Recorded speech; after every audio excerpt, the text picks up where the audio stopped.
Before I discuss the human rights in Islam, I would like to explain a few points about two major approaches to the question of human rights: the Western and Islamic. This will enable us to study the issue in its proper perspective and avoid some of the confusion which normally befogs such a discussion. The Western approach. The people in the West have the habit of attributing every good thing to themselves and try to prove that it is because of them that the world got this blessing. Otherwise, the world was steeped in ignorance and completely unaware of all these benefits. Now, let us look at the question of human rights.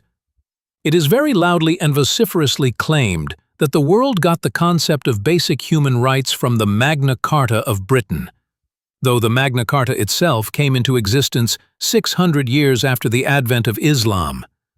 But the truth of the matter is that until the 17th century, no one even knew that the Magna Carta contained the principles of trial by jury, habeas corpus, and the control of Parliament on the right of taxation. If the people who had drafted the Magna Carta were living today, they would have been greatly surprised if they were told that their document also contained all these ideals and principles. They had no such intention, nor were they conscious of all these concepts which are now being attributed to them. As far as my knowledge goes, the Westerners had no concept of human rights and civic rights before the 17th century. Even after the 17th century, the philosophers and the thinkers on jurisprudence, though presented these ideas, the practical proof and demonstration of these concepts can only be found at the end of the 18th century in the proclamations and constitutions of America and France. After this, there appeared a reference to the basic human rights in the constitutions of different countries.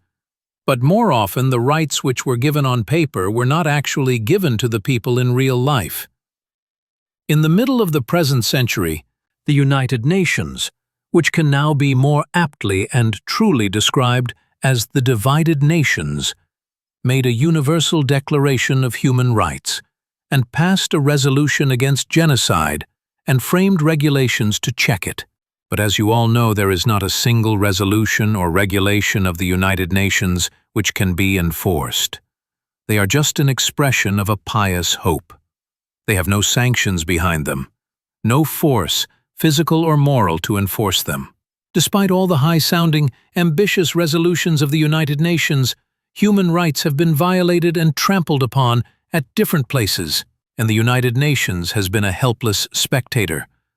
She is not in a position to exercise an effective check on the violation of human rights. Even the heinous crime of genocide is being perpetrated, despite all proclamations of the United Nations.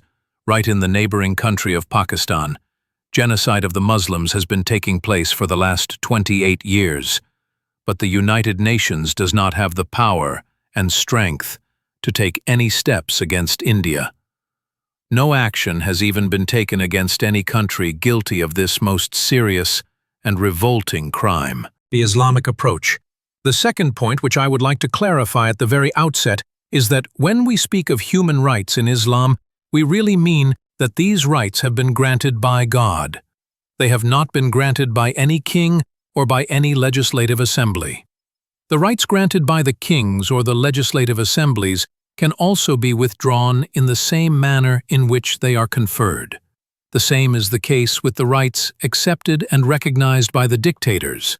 They can confer them when they please and withdraw them when they wish, and they can openly violate them when they like.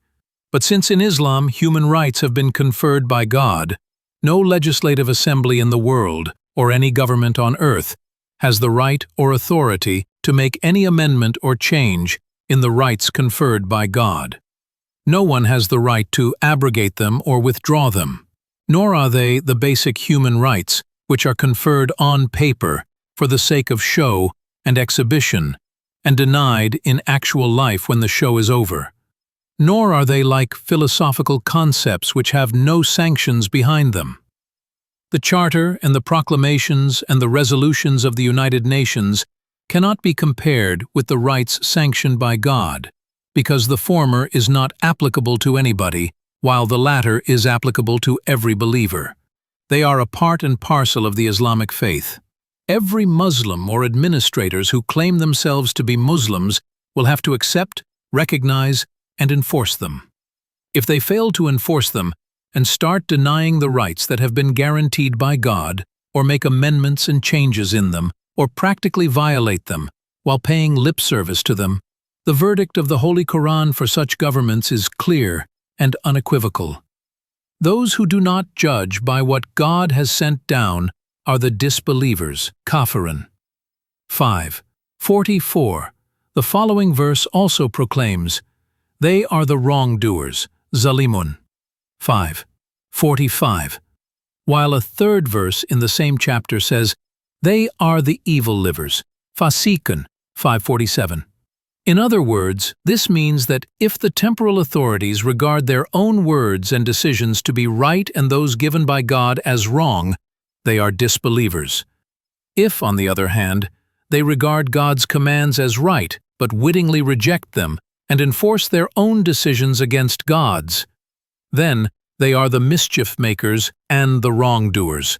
Fasik, the lawbreaker, is the one who disregards the bond of allegiance, and Zalim is he who works against the truth. Thus, all those temporal authorities who claim to be Muslims and yet violate the rights sanctioned by God belong to one of these two categories. Either they are the disbelievers or are the wrongdoers and mischief makers. The rights which have been sanctioned by God are permanent, perpetual, and eternal. They are not subject to any alterations or modifications, and there is no scope for any change or abrogation. Chapter 2: Basic Human Rights. The first thing that we find in Islam in this connection is that it lays down some rights for man as a human being.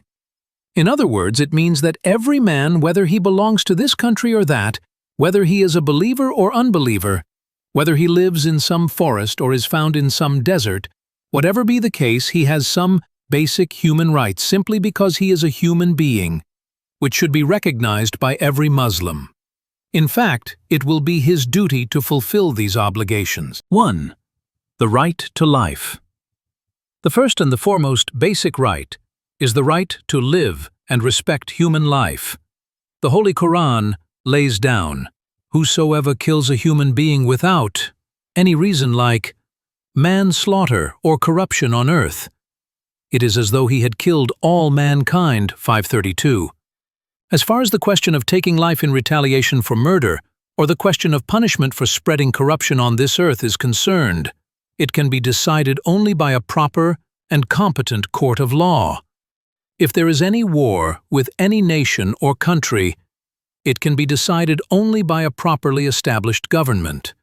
In any case, no human being has any right by himself to take human life in retaliation or for causing mischief on this earth. Therefore, it is incumbent on every human being that under no circumstances should he be guilty of taking a human life. If anyone has murdered a human being, it is as if he has slain the entire human race. These instructions have been repeated in the Holy Quran in another place, saying, "Do not kill a soul which Allah has made sacred except through the due process of law." 6:151. Here also, homicide has been distinguished from destruction of life carried out in pursuit of justice. Only a proper and competent court will be able to decide whether or not an individual has forfeited his right to life by disregarding the right to life and peace of other human beings. The Prophet, may God's blessings be on him, has declared homicide as the greatest sin, only next to polytheism. The tradition of the Prophet reads, "The greatest sins are to associate something with God and to kill human beings." In all these verses of the Quran and the traditions of the Prophet, the word soul, nafs, has been used in general terms without any distinction or particularization, which might have lent itself to the elucidation that the persons belonging to one's nation, the citizens of one's country, the people of a particular race or religion should not be killed. The injunction applies to all human beings, and the destruction of human life in itself has been prohibited. The right to life has been given to man only by Islam. you will observe that the people who talk about human rights, if they have ever mentioned them in their constitutions or declarations, then it is clearly implied in them that these rights are applicable only to their citizens, or they have been framed for the white race alone. This can clearly be gleaned by the fact that human beings were hunted down like animals in Australia, and the land was cleared of the Aborigines for the white man. Similarly, the Aboriginal population of America was systematically destroyed, and the Red Indians, who somehow survived this genocide, were confined to specified areas called reservations. They also penetrated into Africa and hunted down human beings like wild animals. All these instances go to prove that they have no respect for human life as such, and if they have, it is only on the basis of their nationality, color, or race. Contrary to this, Islam recognizes this right for all human beings. If a man belongs to a primitive or savage tribe, even then, Islam regards him as a human being. 2. The right to the safety of life. Immediately after the verse of the Holy Quran, which has been mentioned in connection with the right to life, God has said, "And whoever saves a life, it is as though he had saved the lives of all mankind." 5:32. There can be several forms of saving man from death. A man may be ill or wounded, irrespective of his nationality, race, or color. If you know that he is in need of your help, then it is your duty that you should arrange for his treatment. For disease or wound, if he is dying of starvation, then it is your duty to feed him so that he can ward off death. If he is drowning or his life is at stake, then it is your duty to save him. You will be surprised to hear that the Talmud, the religious book of the Jews, contains a verse of similar nature, but records it in altogether different form. It says, "Whoever destroyed a life of the Israelite, in the eyes of the Scripture, it is as if he destroyed the whole world. And whoever protected and saved one life of the Israelite, in the light of the Scripture, it is as if he saved the whole world." Talmud also contains the view that if a non-Israelite is drowning and you tried to save him, then you are a sinner. Can it be given a name other than racialism? We regard it as our duty to save every human life because it is thus that we have been enjoined in the Holy Quran. On the other hand, if they regard it necessary to save the life of a human being at all, it should be the life of an Israelite. As far as other people are concerned, according to this view, they do not seem to be human enough to deserve protection of their persons. In their literature, the concept of goyim, for which the English word Gentile and the Arabic word ummi, illiterate, is used, is that they enjoy no human rights. Human rights are reserved only for the children of Israel. The Quran has mentioned this belief of the Israelites and quotes the Jews, saying, "There is no blame on us for anything we may do with regard to the unlettered folk, i.e. the ummi." 3:75. 3. Respect for the chastity of women.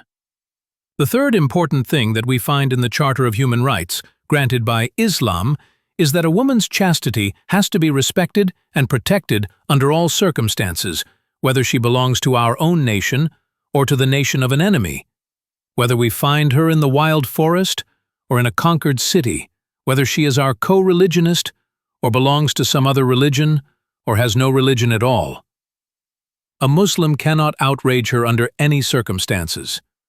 All promiscuous relationship has been forbidden to him, irrespective of the status or position of the woman, whether the woman is a willing or an unwilling partner to the act. The words of the Holy Quran in this respect are, "Do not approach the bounds of adultery." 17:32. Heavy punishment has been prescribed for this crime, and the order has not been qualified by any conditions. Since the violation of chastity of a woman is forbidden in Islam, a Muslim who perpetrates this crime cannot escape punishment, whether he receives it in this world or in the hereafter. This concept of sanctity of chastity and protection of women can be found nowhere else except in Islam. The armies of the Western powers need the daughters of their nation to satisfy their carnal appetites, even in their own countries. And if they happen to occupy another country, the fate of its womenfolk can better be imagined than described. But the history of the Muslims, apart from a few lapses of the individuals here or there, has been free from this crime against womanhood. It has never happened that after the conquest of a foreign country, the Muslim army has gone about raping the women of the conquered people, or in their own country, the government has arranged to provide prostitutes for them. This is also a great blessing, which the human race has received through Islam. 4. The right to a basic standard of life. Speaking about the economic rights, the Holy Quran enjoins upon its followers, and in their wealth there is acknowledged right for the needy and destitute. 51:19. The words of this injunction show that it is a categorical and unqualified order. Furthermore, this injunction was given in Mecca, where there was no Muslim society in existence, and where, generally, the Muslims had to come in contact with the population of the disbelievers. Therefore, the clear meaning of this verse is that anyone who asks for help and anyone who is suffering from deprivation has a right in the property and wealth of the Muslims, irrespective of the fact whether he belongs to this nation or to that nation, to this country or to that country, to this race or to that race. If you are in a position to help and a needy person asks you for help, or if you come to know that he is in need, then it is your duty to help him. God has established his right over you, which you have to honor as a Muslim. 5. Individuals' right to freedom. Islam has clearly and categorically forbidden the primitive practice of capturing a free man to make him a slave or to sell him into slavery. On this point, the clear and unequivocal words of the Prophet, sallallahu alaihi wasallam, are as follows: There are 3 categories of people against whom I shall myself be a plaintiff on the day of judgment. Of these 3, one is he who enslaves a free man, then sells him and eats this money. Al-Bukhari and Ibn Majah. The words of this tradition of the Prophet are also general. They have not been qualified or made applicable to a particular nation, race, country, or followers of a particular religion.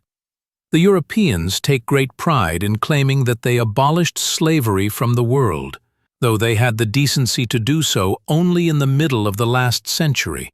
Before this, these Western powers had been raiding Africa on a very large scale, capturing their free men, putting them in bondage, and transporting them to their new colonies. The treatment which they have meted out to these unfortunate people has been worse than the treatment given to animals. The books written by the Western people themselves bear testimony to this fact. The slave trade of Western nations. After the occupation of America and the West Indies, for 350 years, traffic in slave trade continued. The African coasts where the black-skinned captured Africans were brought from the interior of Africa and put on the ships sailing out from those ports came to be known as the Slave Coast.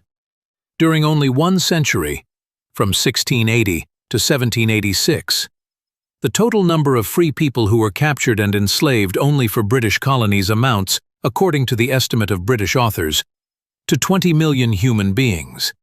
Over the period of only 1 year, 1790, we are told that 75,000 human beings were captured and sent for slave labor in the colonies. The ships, which were used for transporting the slaves, were small and dirty. These unfortunate Africans were thrust into the holds of these ships like cattle, right up to the top, and many of them were chained to the wooden shelves, on which they could hardly move because these were only 18 inches apart, kept one on top of the other. They were not provided with suitable food, and if they fell ill or were injured, no attempt was made to provide them with medical treatment. The Western writers themselves state that at least 20% of the total number of people who were captured for slavery and forced labor perished during their transportation from the African coast to America. It has also been estimated that the total number of people who were captured for slavery by the various European nations during the heyday of the slave trade comes to at least 100 million. This is the record of the people who denounce Muslims day and night for recognizing the institution of slavery. It is as if a criminal is holding his finger of blame towards an innocent man. The position of slavery in Islam. Briefly, I would like to tell you about the position and nature of slavery in Islam. Islam tried to solve the problem of the slaves that were in Arabia by encouraging the people in different ways to set their slaves free. The Muslims were ordered that in expiation of some of their sins, they should set their slaves free.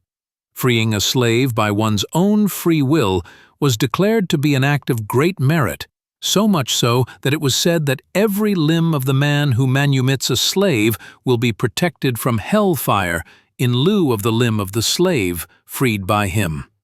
The result of this policy was that by the time the period of the rightly guided caliphs was reached, all the old slaves of Arabia were liberated. The Prophet alone liberated as many as 63 slaves. The number of slaves freed by Aisha was 67. Abbas liberated 70. Abdallah ibn Umar liberated 1,000. And Abd al-Rahman purchased 30,000 and set them free. Similarly, other companions of the Prophet liberated a large number of slaves, the details of which are given in the traditions and books of history of that period. Thus, the problem of the slaves of Arabia was solved in a short period of 30 or 40 years. After this, the only form of slavery which was left in Islamic society was the prisoners of war who were captured on the battlefield. These prisoners of war were retained by the Muslim government until their government agreed to receive them back in exchange for Muslim soldiers captured by them, or arrange the payment of ransom on their behalf. If the soldiers they captured were not exchanged with Muslim prisoners of war, or their people did not pay their ransom money to purchase their liberty, then the Muslim government used to distribute them among the soldiers of the army which had captured them. This was a more humane and proper way of disposing of them than retaining them like cattle in concentration camps and taking forced labor from them, and, if their womenfolk were also captured, setting them aside for prostitution. In place of such a cruel and outrageous way of disposing of the prisoners of war, Islam preferred to spread them in the population, and thus brought them in contact with individual human beings. Over and above, their guardians were ordered to treat them well. The result of this humane policy was that most of the men who were captured on foreign battlefields and brought to the Muslim countries as slaves embraced Islam, and their descendants produced great scholars, imams, jurists, commentators, statesmen, and generals of the army. So much so that later on they became the rulers of the Muslim world. The solution of this problem, which has been proposed in the present age, is that after the cessation of hostilities, the prisoners of war of the combatant countries should be exchanged, whereas Muslims have been practicing it from the very beginning, and whenever the adversary accepted the exchange of prisoners of war from both sides, it was implemented without the least hesitation or delay.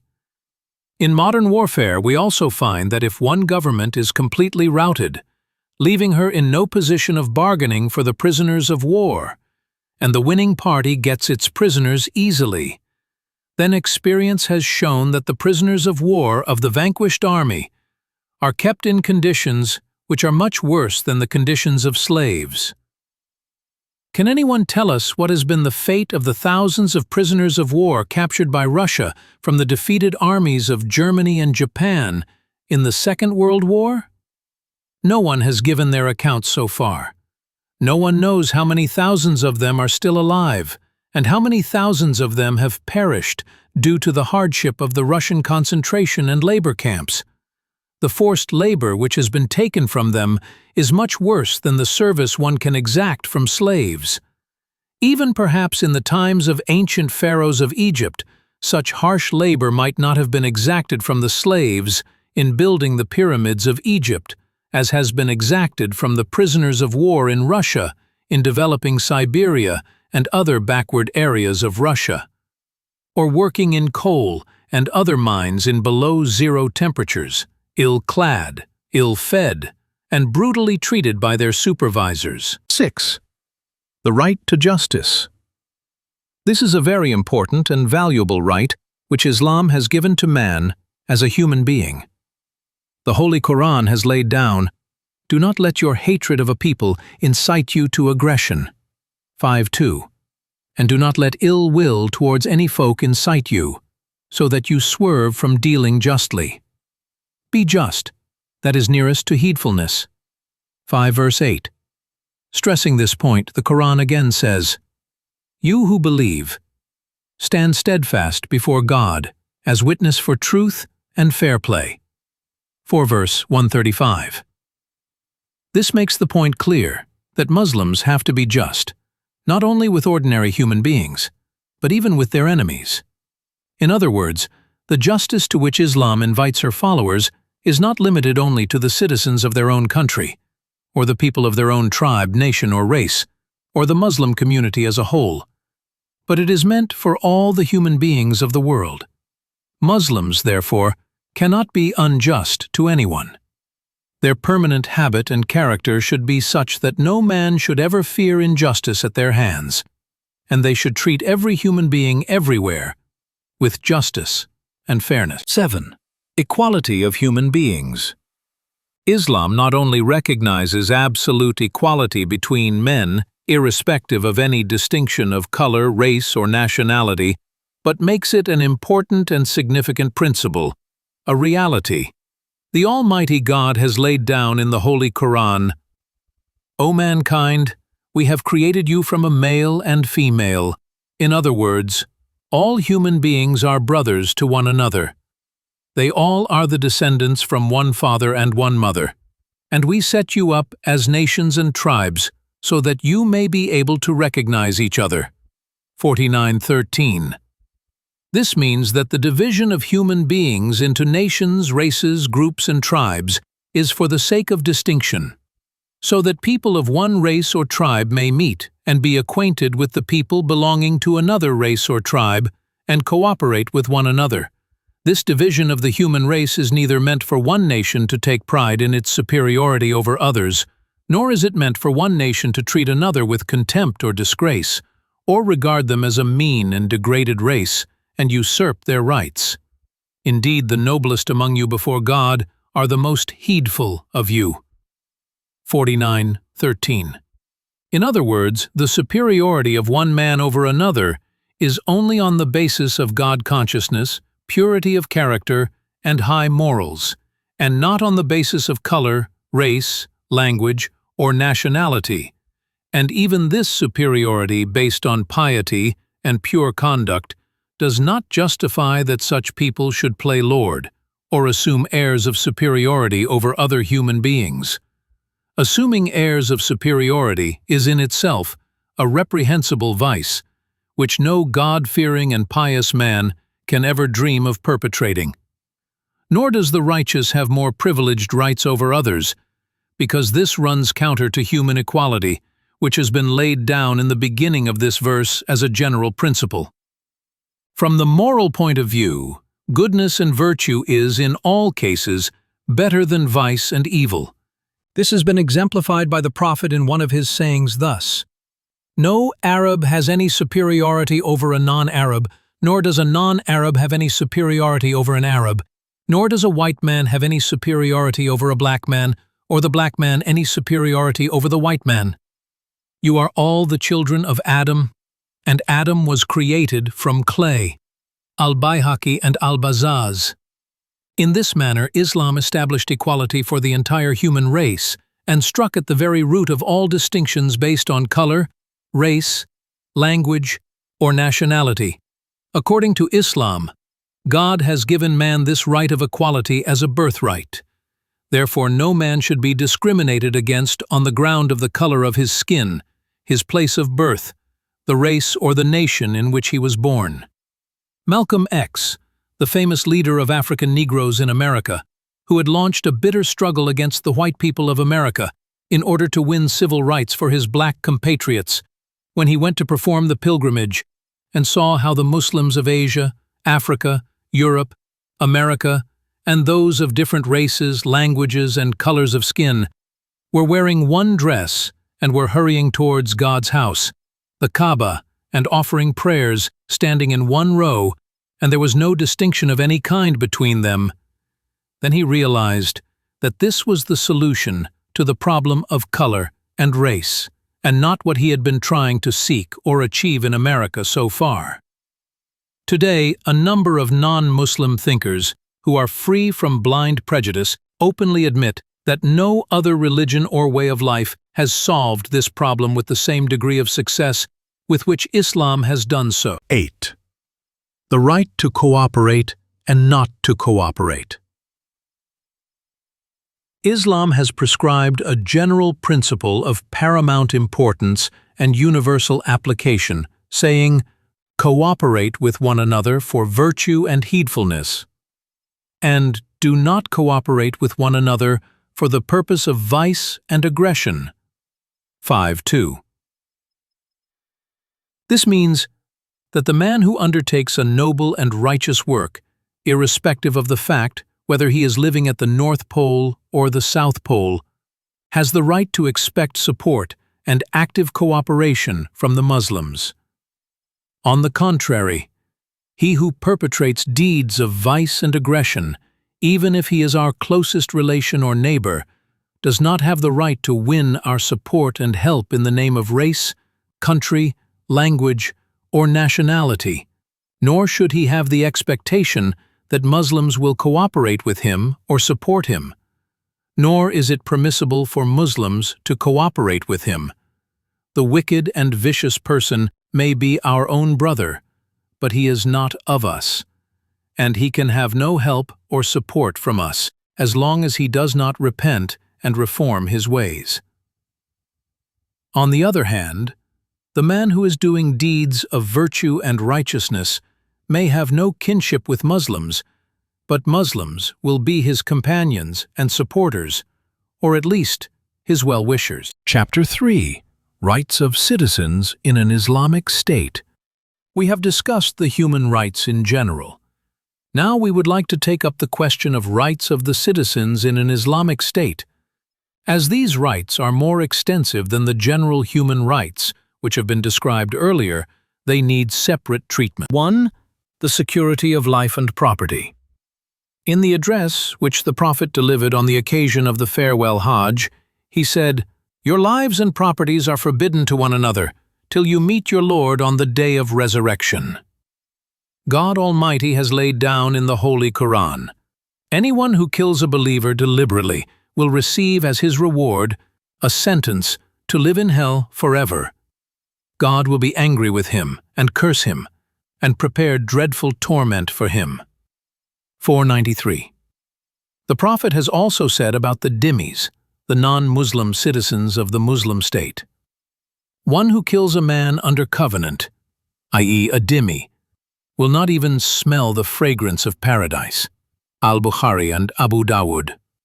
Islam prohibits homicide, but allows only one exception, that the killing is done in the due process of law, which the Quran refers to as bi al-haq, with the truth. Therefore, a man can be killed only when the law demands it, and it is obvious that only a court of law can decide whether the execution is being carried out with justice or without justification. In case of war or insurrection, a just and righteous government alone, which follows the Sharia or the Islamic law, can decide whether a war is just or unjust, whether taking of a life is justified or not, and whether a person is a rebel or not, and who can be sentenced to death as a punishment. These weighty decisions cannot be left in the hands of a court which has become heedless to God and is under the influence of the administration. A judiciary like this may miscarry justice. Nor can the crimes of state be justified on the authority of the Holy Quran or traditions, hadith. When the state murders its citizens openly and secretly, without any hesitation or on the slightest pretext, because they are opposed to its unjust policies and actions, or criticize it for its misdeed, and also provides protection to its hired assassins who have been guilty of the heinous crime of murder of an innocent person, resulting in the fact that neither the police take any action against such criminals, nor can any proof or witnesses against these criminals be produced in the courts of law. The very existence of such a government is a crime, and none of the killings carried out by them can be called execution for the sake of justice, in the phraseology of the Holy Quran. Along with security of life, Islam has, with equal clarity and definiteness, conferred the right of security of ownership of property, as mentioned earlier, with reference to the address of the farewell Hajj. On the other hand, the Holy Quran goes so far as to declare that the taking of people's possessions or property is completely prohibited unless they are acquired by lawful means as permitted in the laws of God. The law of God categorically declares, "Do not devour one another's wealth by false and illegal means." 188. 2. The protection of honor. The second important right is the right of the citizens to the protection of their honor. In the address delivered on the occasion of the farewell Hajj, to which I have referred earlier, the Prophet did not only prohibit the life and property of the Muslims to one another, but also any encroachment upon their honor, respect and chastity were forbidden to one another. The Holy Quran clearly lays down, A. You who believe, do not let one set of people make fun of another set. B. Do not defame one another. C. Do not insult by using nicknames. D. And do not backbite or speak ill of one another. 49:11-12. This is the law of Islam for the protection of honor, which is indeed much superior to and better than the Western law of defamation.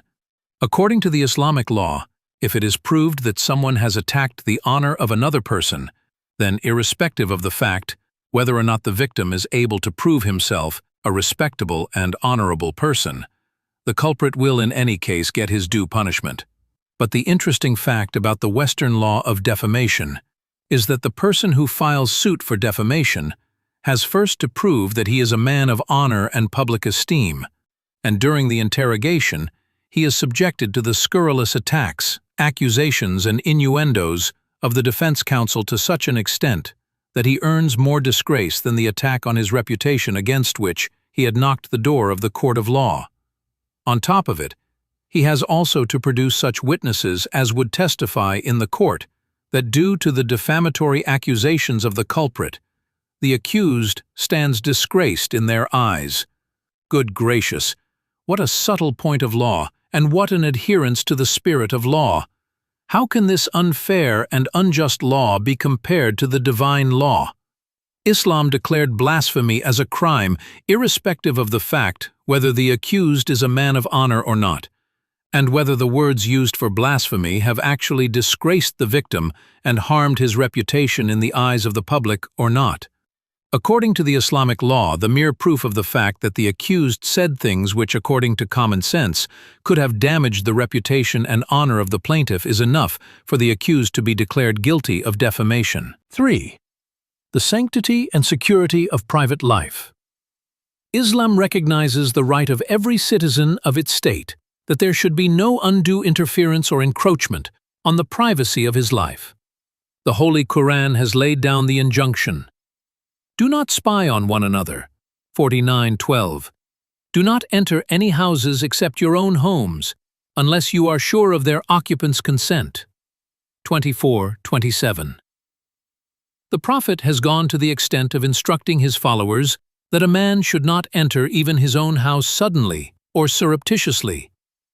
He should somehow or other inform or indicate to the dwellers of the house that he is entering the house, so that he may not see his mother, sister, or daughter in a condition in which they would not like to be seen, nor would he himself like to see them in that condition. Peering into the houses of other people has also been strictly prohibited, so much so that there is the saying of the Prophet that, if a man finds another person secretly peering into his house, and he blinds his eye or eyes as a punishment, then he cannot be called to question, nor will he be liable to prosecution. The Prophet has even prohibited people from reading the letters of others, So much so that if a man is reading his letter and another man casts sidelong glances at it and tries to read it, his conduct becomes reprehensible. This is the sanctity of privacy that Islam grants to individuals. On the other hand, in the modern civilized world, we find that not only the letters of other people are read and their correspondence censored, but even their photostat copies are retained for future use or blackmail. Even bugging devices are secretly fixed in the houses of the people, so that one can hear and tape from a distance the conversation taking place behind closed doors.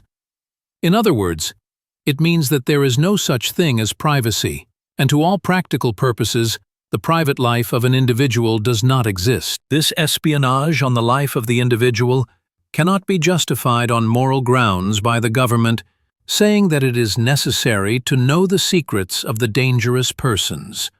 Though, to all intents and purposes, the basis of this policy is the fear and suspicion with which modern governments look at their citizens who are intelligent and dissatisfied with the official policies of the government. This is exactly what Islam has called as the root cause of mischief in politics.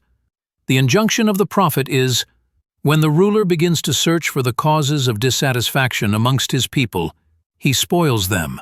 Abu Dawud. The Amir Muawiyah has said that he himself heard the Prophet saying, "If you try to find out the secrets of the people, then you will definitely spoil them, or at least you will bring them to the verge of ruin."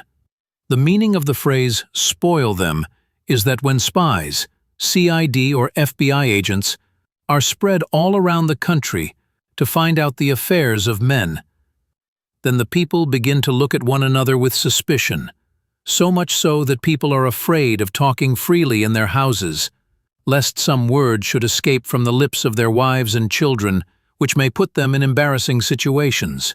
In this manner, it becomes difficult for a common citizen to speak freely, even in his own house, and society begins to suffer from a state of general distrust and suspicion. 4. The security of personal freedom. Islam has also laid down the principle that no citizen can be imprisoned unless his guilt has been proved in an open court. To arrest a man only on the basis of suspicion and to throw him into a prison without proper court proceedings and without providing him a reasonable opportunity to produce his defense is not permissible in Islam. It is related in the hadith that once the Prophet was delivering a lecture in the mosque, when a man rose during the lecture and said, "O Prophet of God, for what crime have my neighbors been arrested?"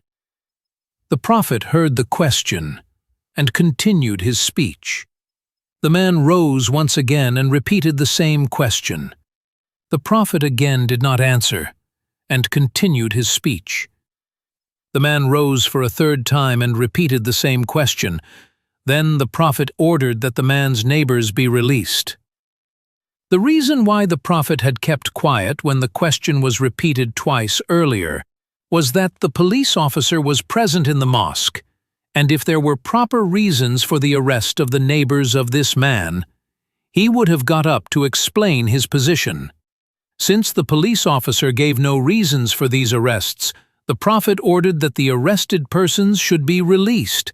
The police officer was aware of the Islamic law, and therefore he did not get up to say, "The administration is aware of the charges against the arrested men, but they cannot be disclosed in public. If the Prophet would inquire about their guilt in camera, I would enlighten him." If the police officer had made such a statement, he would have been dismissed then and there.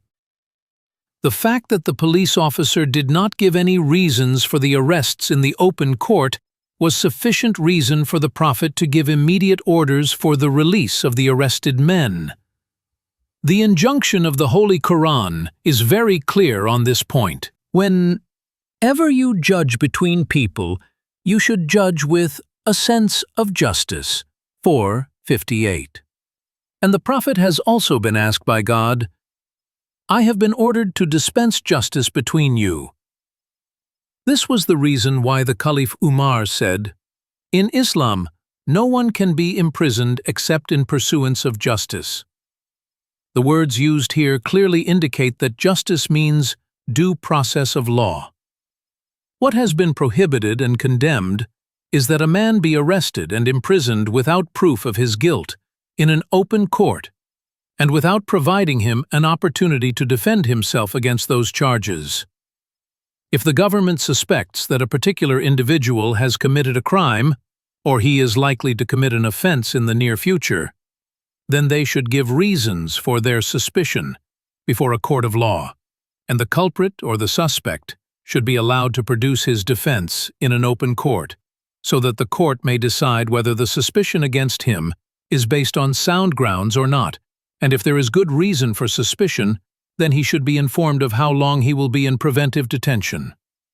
This decision should be taken under all circumstances in an open court, so that the public may hear the charges brought by the government, as well as the defense made by the accused, and see that the due process of law is being applied to him and he is not being victimized. The correct method of dealing with such cases in Islam is exemplified in the famous decision of the Prophet, which took place before the conquest of Mecca. The Prophet was making preparations for the attack on Mecca when one of his companions, Hatib ibn Abi Balta'a, sent a letter through a woman to the authorities in Mecca, informing them about the impending attack. The Prophet came to know of this through a divine inspiration. He ordered Ali and Zubair, "Go quickly on the route to Mecca. At such and such a place, you will find a woman carrying a letter. Recover the letter from her and bring it to me." So they went and found the woman exactly where the Prophet had said. They recovered the letter from her and brought it to the Prophet. This was indeed a clear case of treachery, to inform the enemy about a secret of an army, and that too at the time of a war, is a very serious offense, tantamount to treachery. In fact, one cannot think of a more serious crime during war than giving out a military secret to one's enemy. What could have been a more suitable case for a secret hearing? A military secret had been betrayed, and common sense demanded that he should be tried in camera. But the Prophet summoned Hatib to the open court of the mosque of the Prophet, and in the presence of hundreds of people, asked him to explain his position with regard to his letter addressed to the leaders of Quraysh, which had been intercepted on its way. The accused said, "O God's messenger, may God's blessings be on you. I have not revolted against Islam, nor have I done this with the intention of betraying a military secret.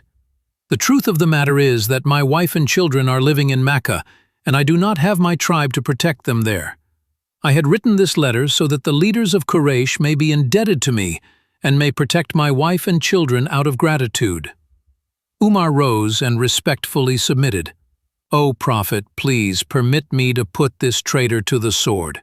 The Prophet replied, "He is one of those people who had participated in the Battle of Badr, and the explanation he has advanced in his defense would seem to be correct." Let us look at this decision of the Prophet in perspective. It was a clear case of treachery and betrayal of military secrets, but the Prophet acquitted Hatib on 2 counts. Firstly, that his past records were very clean and showed that he could not have betrayed the cause of Islam since, on the occasion of the Battle of Badr, when there were heavy odds against the Muslims, he had risked his life for them.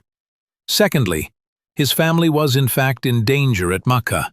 Therefore, he had shown some human weakness for his children and written this letter. Then this punishment was quite sufficient for him, that his secret offense was divulged in public, and he had been disgraced and humiliated in the eyes of the believers. God has referred to this offense of Hatib in the Holy Quran, but did not propose any punishment for him, except rebuke and admonition. The attitude and activities of the Kharijis in the days of the Caliph Ali are well known to the students of Muslim history. They used to abuse the Caliph openly and threaten him with murder, but whenever they were arrested for these offenses, Ali would set them free and tell his officers, as long as they do not actually perpetrate offenses against the state, the mere use of abusive language or the threat of use of force are not such offenses for which they can be imprisoned. The Imam Abu Hanifa has recorded the following saying of the Caliph Ali: As long as they do not set out on armed rebellion, the Caliph of the faithful will not interfere with them. On another occasion, Ali was delivering a lecture in the mosque when the Kharajis raised their special slogan there. Ali said, "We will not deny you the right to come to the mosques to worship God, nor will we stop to give your share from the wealth of the state, as long as you are with us and support us in our wars with the unbelievers, and we shall never take military action against you as long as you do not fight with us." One can visualize the opposition which Ali was facing. More violent and vituperative opposition cannot even be imagined in a present-day democratic state. But the freedom that he had allowed to the opposition was such that no government has ever been able to give to its opposition. He did not arrest even those who threatened him with murder, nor did he imprison them. 5. The right to protest against tyranny. Amongst the rights that Islam has conferred on human beings is the right to protest against government's tyranny. Referring to it, the Quran says, "God does not love evil talk in public, unless it is by someone who has been injured thereby." 4:148. This means that God strongly disapproves of abusive language or strong words of condemnation, but the person who has been the victim of injustice or tyranny, God gives him the right to openly protest against the injury that has been done to him. This right is not limited only to individuals. The words of the verse are general. Therefore, if an individual or a group of people or a party usurps power, and after assuming the reins of authority, begins to tyrannize individuals or groups of men or the entire population of the country, then to raise the voice of protest against it openly is the God-given right of man, and no one has the authority to usurp or deny this right. If anyone tries to usurp this right of citizens, then he rebels against God. The talisman of Section 1444 may protect such a tyrant in this world, but it cannot save him from the hellfire in the hereafter. 6. Freedom of expression.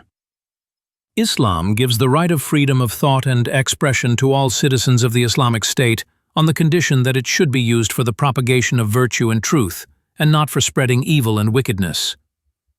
This Islamic concept of freedom of expression is much superior to the concept prevalent in the West.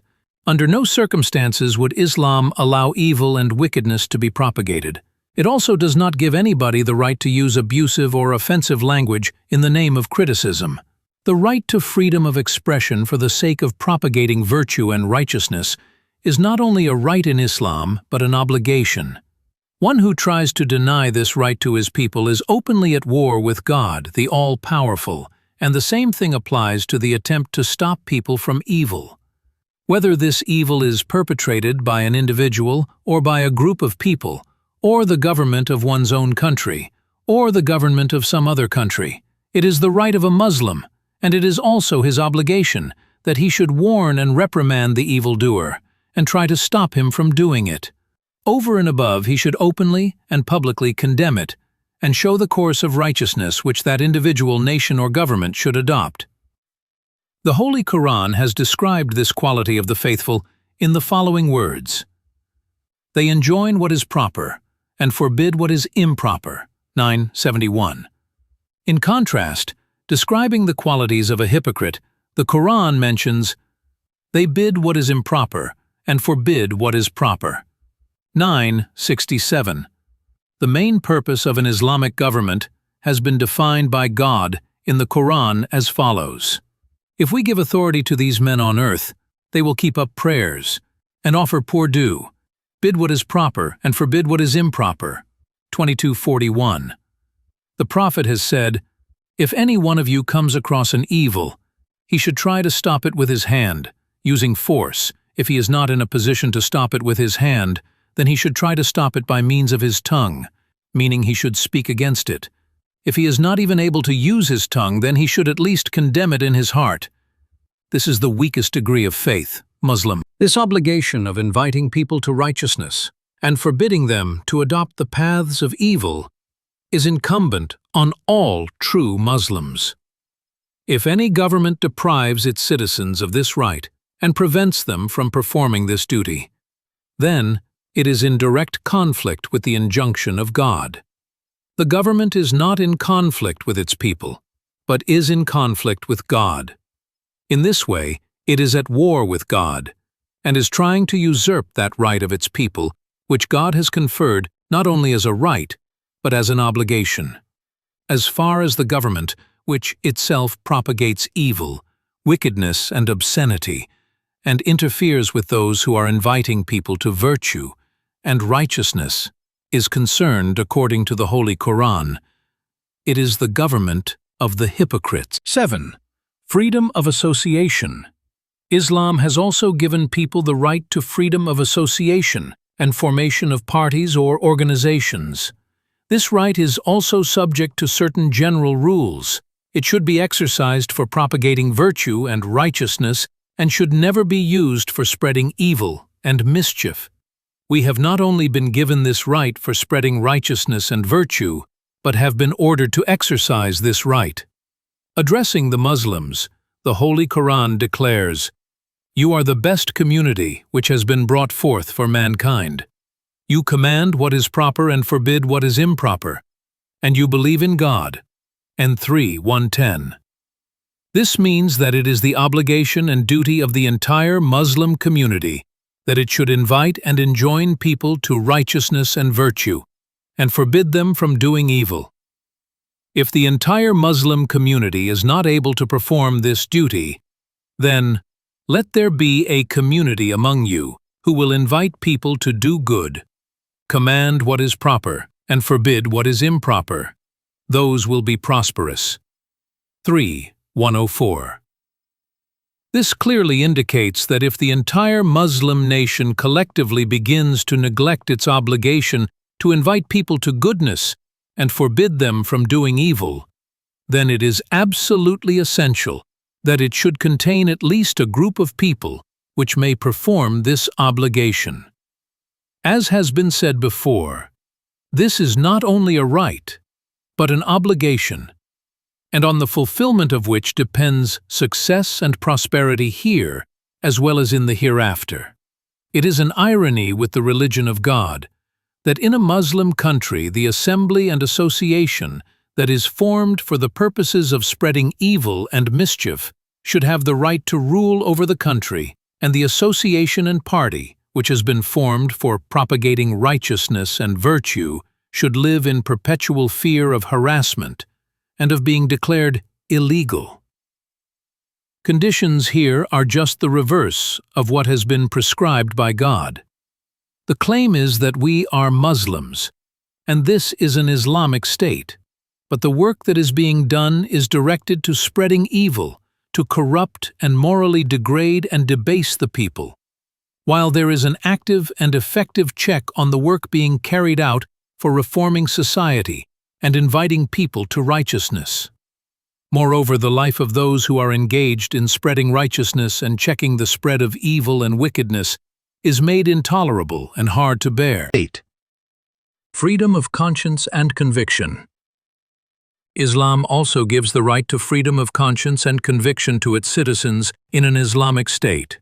The Holy Quran has laid down the injunction, "There should be no coercion in the matter of faith." 2:256. Though there is no truth and virtue greater than the religion of truth Islam, and Muslims are enjoined to invite people to embrace Islam and advance arguments in favor of it, they are not asked to enforce this faith on them. No force will be applied in order to compel them to accept Islam. Whoever accepts it, he does so by his own choice. Muslims will welcome such a convert to Islam with open arms and admit him to their community with equal rights and privileges. But if somebody does not accept Islam, Muslims will have to recognize and respect his decision, and no moral, social, or political pressure will be put on him to change his mind. 9. Protection of religious sentiments. Along with the freedom of conviction and freedom of conscience, Islam has given the right to the individual that his religious sentiments will be given due respect, and nothing will be said or done which may encroach upon this right. It has been ordained by God in the Holy Quran, "Do not abuse those they appeal to instead of God." 6:108. These instructions are not only limited to idols and deities, but they also apply to the leaders or national heroes of the people. If a group of people holds a conviction which, according to you, is wrong, and hold certain persons in high esteem, which according to you is not deserved by them, then it will not be justified in Islam that you use abusive language for them and thus injure their feelings. Islam does not prohibit people from holding debate and discussion on religious matters, but it wants that these discussions should be conducted in decency. Do not argue with the people of the book unless it is in the politest manner, 29:46, says the Quran. This order is not merely limited to the people of the scriptures, but applies with equal force to those following other faiths. 10. Protection from arbitrary imprisonment. Islam also recognizes the right of the individual that he will not be arrested or imprisoned for the offenses of others. The Holy Quran has laid down this principle clearly. No bearer of burdens shall be made to bear the burden of another. 6164. Islam believes in personal responsibility. We ourselves are responsible for our acts, and the consequence of our actions cannot be transferred to someone else. In other words, this means that every man is responsible for his actions. If another man has not shared this action, then he cannot be held responsible for it, nor can he be arrested. It is a matter of great regret and shame that we are seeing this just and equitable principle, which has not been framed by any human being, but by the Creator and Nourisher of the entire universe, being flouted and violated before our eyes. So much so that a man is guilty of a crime or he is a suspect, but his wife being arrested for his crime. Things have gone so far that innocent people are being punished for the crimes of others. To give a recent example, in Karachi, Pakistan, a man was suspected of being involved in a bomb-throwing incident. In the course of police investigation, he was subjected to horrible torture in order to extract a confession from him. When he insisted on his innocence, then the police arrested his mother, his wife, daughter, and sister and brought them to the police station. They were all stripped naked in his presence, and he was stripped naked of all his clothes before their eyes, so that a confession of the crime could be extracted from him. It appears as if for the sake of investigation of crime, it has become proper and legal in our country to strip the innocent womenfolk of the household in order to bring pressure on the suspect. This is indeed very outrageous and shameful. This is the height of meanness and depravity. This is not a mere hearsay which I am repeating here, but I have full information about this case and can prove my allegations in any court of law. I would here like to ask what right such tyrants who perpetrate these crimes against mankind have to tell us that they are Muslims or that they are conducting the affairs of the state according to the teachings of Islam, and their state is an Islamic state. They are breaching and flouting a clear law of the Holy Quran. They are stripping men and women naked, which is strictly forbidden in Islam. They disgrace and humiliate humanity, and then they claim that they are Muslims. 11. The right to basic necessities of life. Islam has recognized the right of the needy people that help and assistance will be provided for them. And in their wealth there is acknowledged right for the needy and the destitute. Chap 51, verse 19. In this verse, the Quran has not only conferred a right on every man who asks for assistance in the wealth of the Muslims, but has also laid down that if a Muslim comes to know that a certain man is without the basic necessities of life, then irrespective of the fact whether he asks for assistance or not, it is his duty to reach him and give all the help that he can extend.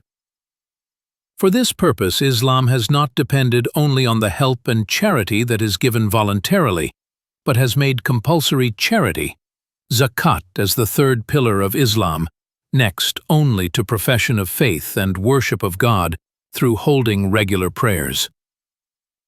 The Prophet has clearly instructed in this respect that it will be taken from their rich and given to those in the community in need, Al-Bukhari and Muslim.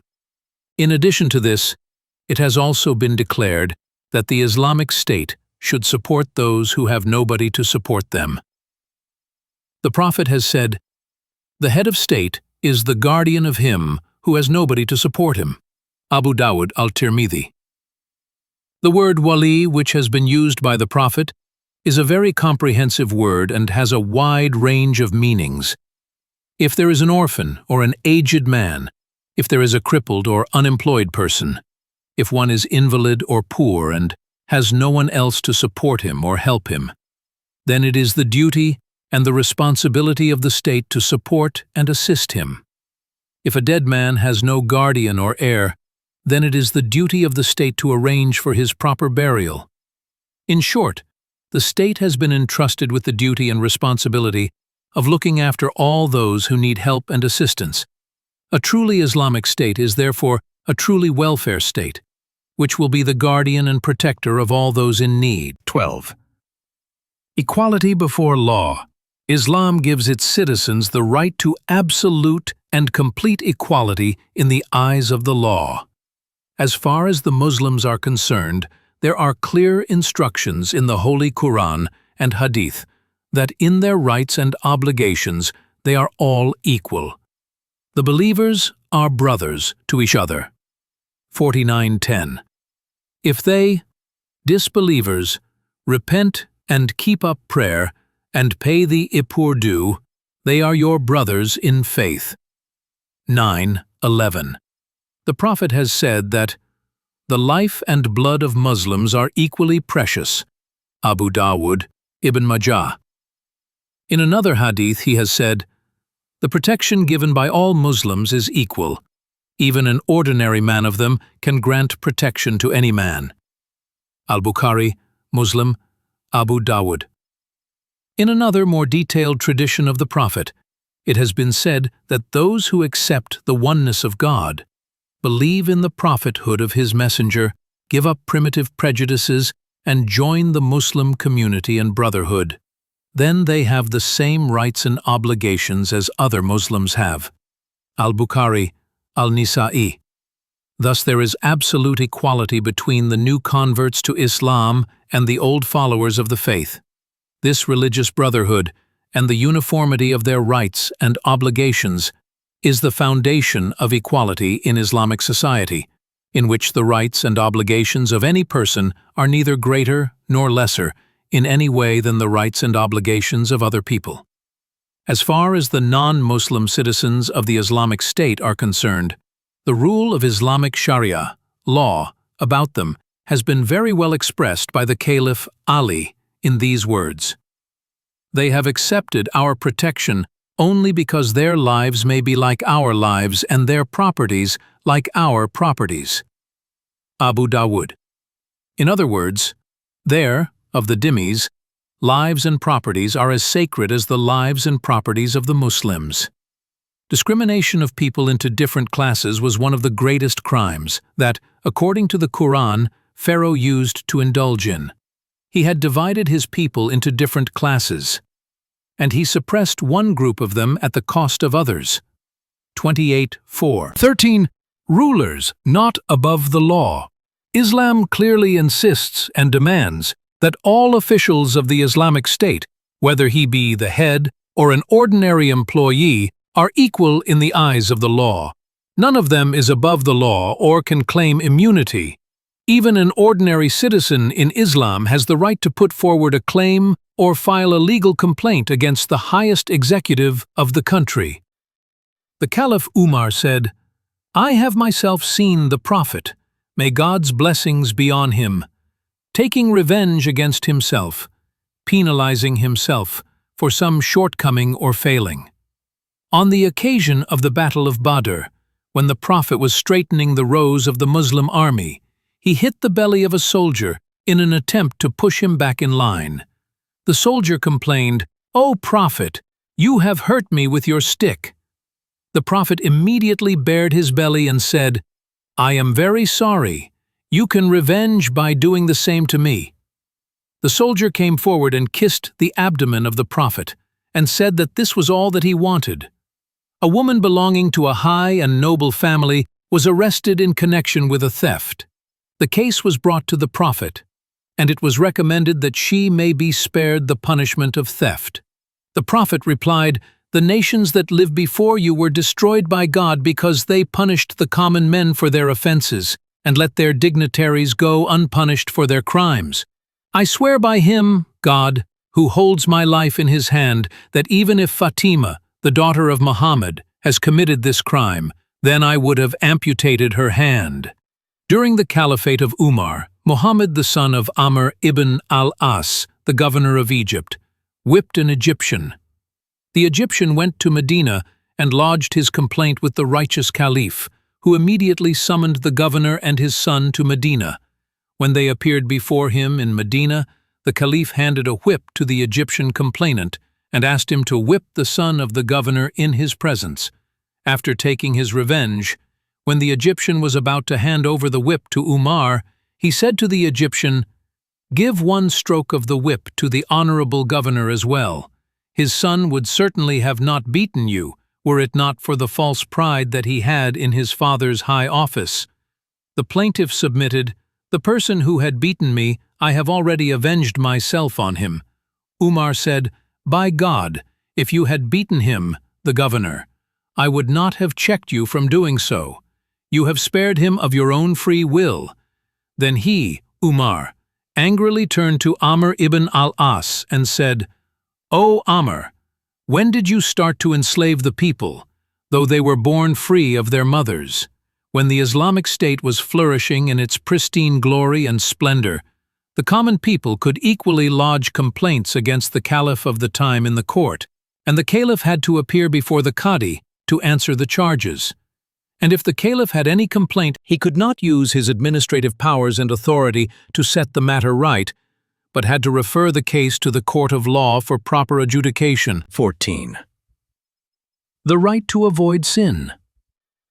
Islam also confers this right on every citizen that he will not be ordered to commit a sin, a crime, or an offense. And if any government, or the administrator, or the head of department orders an individual to do a wrong, then he has the right to refuse to comply with the order. His refusal to carry out such crime or unjust instructions would not be regarded as an offense in the eyes of the Islamic law. On the contrary, giving orders to one's subordinates to commit a sin or do a wrong is itself an offense, and such a serious offense, that the officer who gives this sinful order, whatever his rank and position may be, is liable to be summarily dismissed. These clear instructions of the Prophet are summarized in the following hadith. It is not permissible to disobey God in obedience to the orders of any human being. Musnad of Ibn Hanbal. In other words, no one has the right to order his subordinates to do anything against the laws of God. If such an order is given, the subordinate has the right to ignore it or openly refuse to carry out such instructions. According to this rule, no offender will be able to prove his innocence or escape punishment by saying that this offense was committed on the orders of the government or superior officers. If such a situation arises, then the person who commits the offense and the person who orders that such an offense be committed will both be liable to face criminal proceedings against them. And if an officer takes any improper and unjust measures against a subordinate who refuses to carry out illegal orders, then the subordinate has the right to go to the court of law for the protection of his rights, and he can demand that the officer be punished for his wrong or unjust orders. 15. The right to participate in the affairs of state. According to Islam, governments in this world are actually representatives, khulafa, of the Creator of the universe, and this responsibility is not entrusted to any individual or family, or a particular class or group of people, but to the entire Muslim nation. The Holy Quran says, God has promised to appoint those of you who believe and do good deeds as His representatives on earth. 24:55. This clearly indicates that Khilafah is a collective gift of God, in which the right of every individual Muslim is neither more nor less than the right of any other person.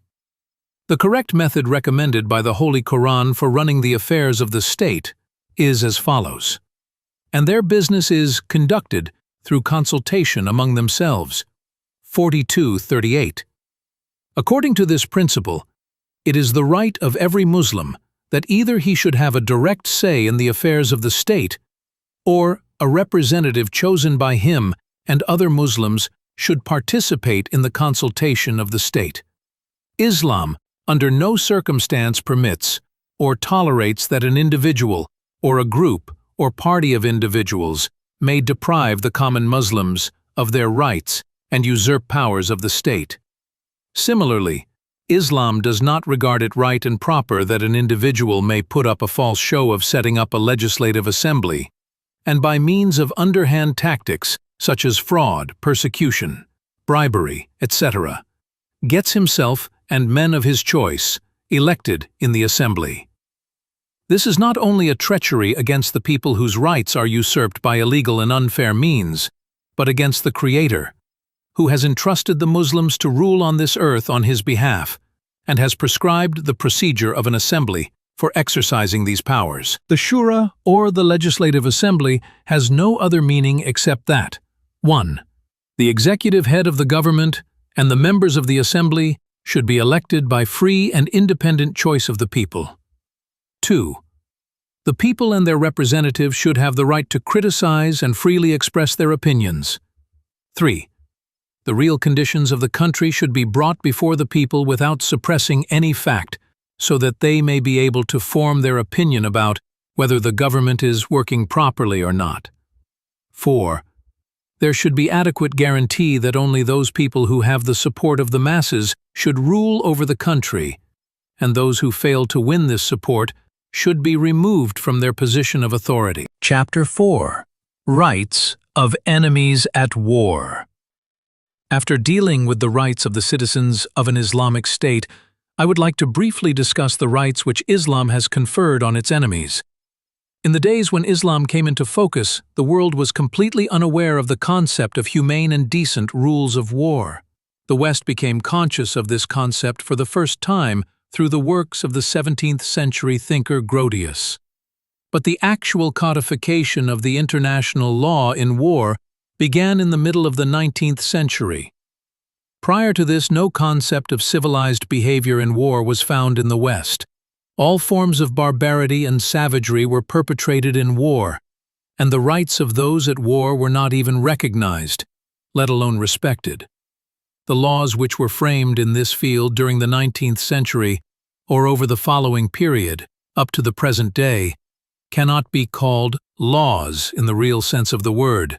They are only in the nature of conventions and agreements, and calling them international law is actually a kind of misnomer, because no nation regards them binding when they are at war, unless, of course, when the adversaries also agree to abide by them.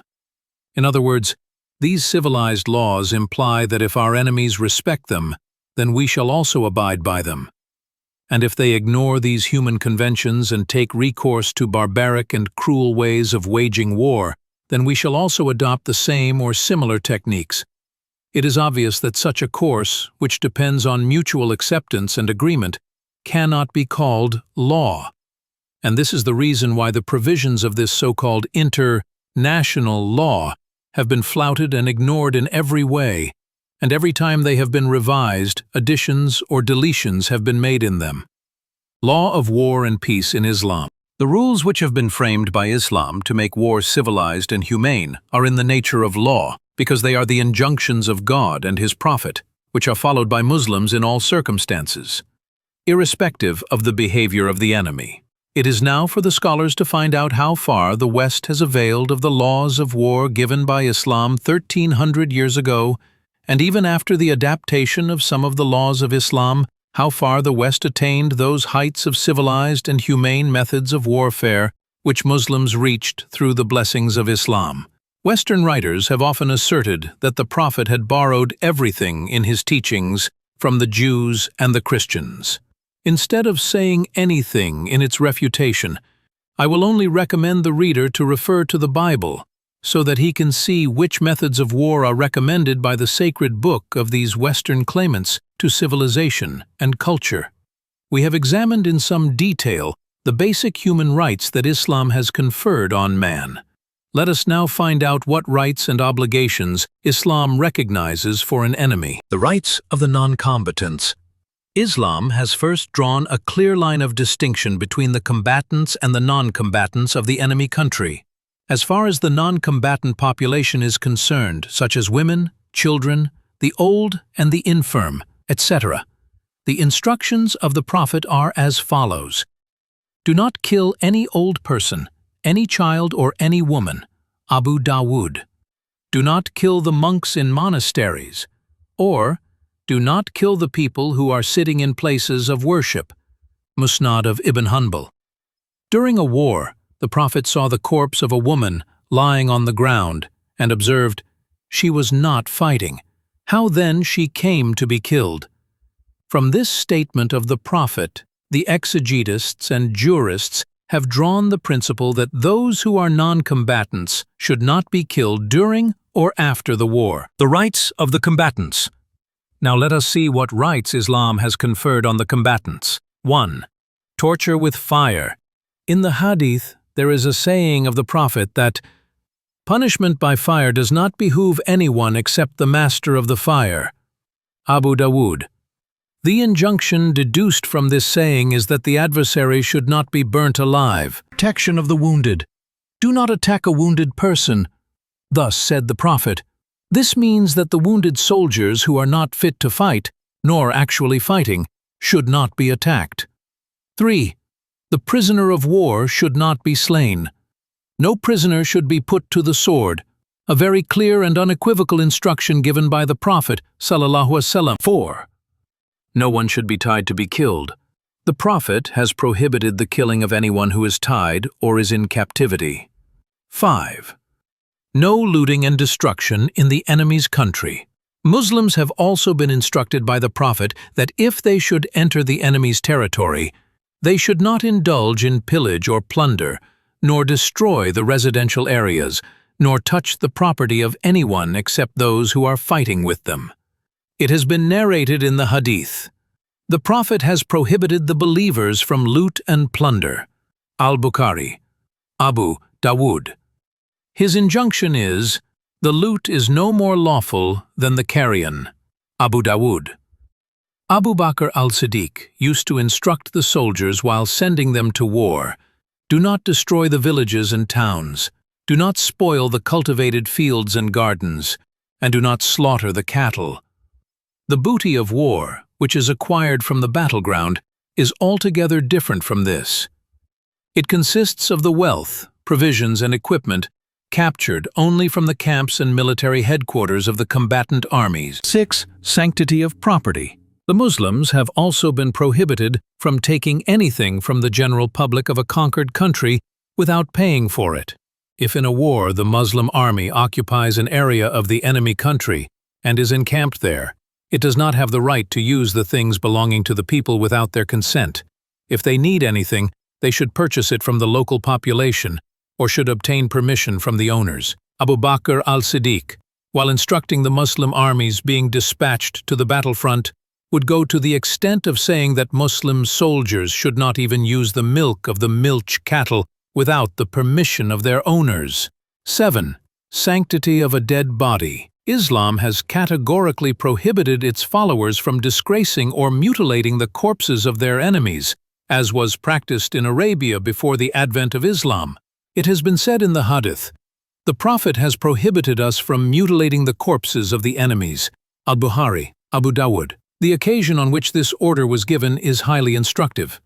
In the Battle of Uhud, the disbelievers mutilated the bodies of the Muslims who had fallen on the battlefield and sacrificed their lives for the sake of Islam by cutting off their ears and noses and threading them together to put round their necks as trophies of war.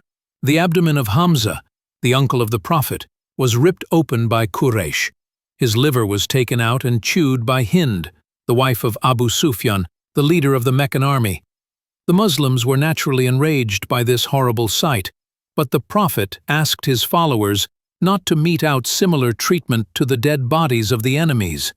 This great example of forbearance and restraint is sufficient to convince any reasonable man who is not blinded by prejudice or bias that Islam is really the religion sent down by the Creator of the universe, and that if human emotions had any admission in Islam, then this horrible sight on the battlefield of Uhud would have provoked the Prophet to order his followers to mutilate the bodies of their enemy in the same manner. 8. Return of corpses of the enemy. In the Battle of Azab, a very renowned and redoubtable warrior of the enemy was killed, and his body fell down in the trench which the Muslims had dug for the defense of Medina. The unbelievers presented 10,000 dinars to the Prophet and requested that the dead body of their fallen warrior may be handed over to them. The Prophet replied, "I do not sell dead bodies. You can take away the corpse of your fallen comrade." 9. Prohibition of breach of treaties. Islam has strictly prohibited treachery. One of the instructions that the Prophet used to give to the Muslim warriors while sending them to the battlefront was, "Do not be guilty of breach of faith." This order has been repeated in the Holy Quran and the Hadith again and again, that if the enemy acts treacherously, let him do so. You should never go back on your promise. There is a famous incident in the peace treaty of Hudaybiyah, when after the settlement of the terms of the treaty, Abu Jandal, the son of the emissary of the unbelievers who had negotiated this treaty with the Muslims, came, fettered and blood-stained, rushing to the Muslim camp and crying for help. The Prophet told him, "Since the terms of the treaty have been settled, we are not in a position to help you out. You should go back with your father. God will provide you with some other opportunity to escape this persecution." The entire Muslim army was deeply touched and grieved at the sad plight of Abu Jandal, and many of them were moved to tears. But when the Prophet declared that, "We cannot break the agreement," not even a single person came forward to help the unfortunate prisoner. So, the unbelievers forcibly dragged him back to Makkah. This is an unparalleled example of the observance of the terms of agreement by the Muslims, and Islamic history can show many examples of a similar nature. 10. Rules about declaration of war. It has been laid down in the Holy Quran. If you apprehend breach of treaty from a people, then openly throw the treaty at their faces. 858. In this verse, Muslims have been prohibited from opening hostilities against their enemies without properly declaring war against them, unless, of course, the adversary has already started aggression against them. Otherwise, the Quran has clearly given the injunction to Muslims that they should intimate to their enemies that no treaty exists between them, and they are at war with them. The present-day international law has also laid down that hostilities should not be started without declaration of war, but since it is a man-made rule, they are free to violate it whenever it is convenient. On the other hand, the laws for Muslims have been framed by God, hence they cannot be violated. Conclusion. This is a brief sketch of those rights which 1400 years ago Islam gave to man, to those who were at war with each other, and to the citizens of its state, which every believer regards as sacred as law. On the one hand, it refreshes and strengthens our faith in Islam when we realize that even in this modern age which makes such loud claims of progress and enlightenment, the world has not been able to produce juster and more equitable laws than those given 1400 years ago. On the other hand, it hurts one's feelings that Muslims are in possession of such a splendid and comprehensive system of law, and yet they look forward for guidance to those leaders of the West who could not have dreamed of attaining those heights of truth and justice which was achieved a long time ago. Even more painful than this is the realization that throughout the world the rulers who claim to be Muslims have made disobedience to their God and the Prophet as the basis and foundation of their government. May God have mercy on them and give them the true guidance.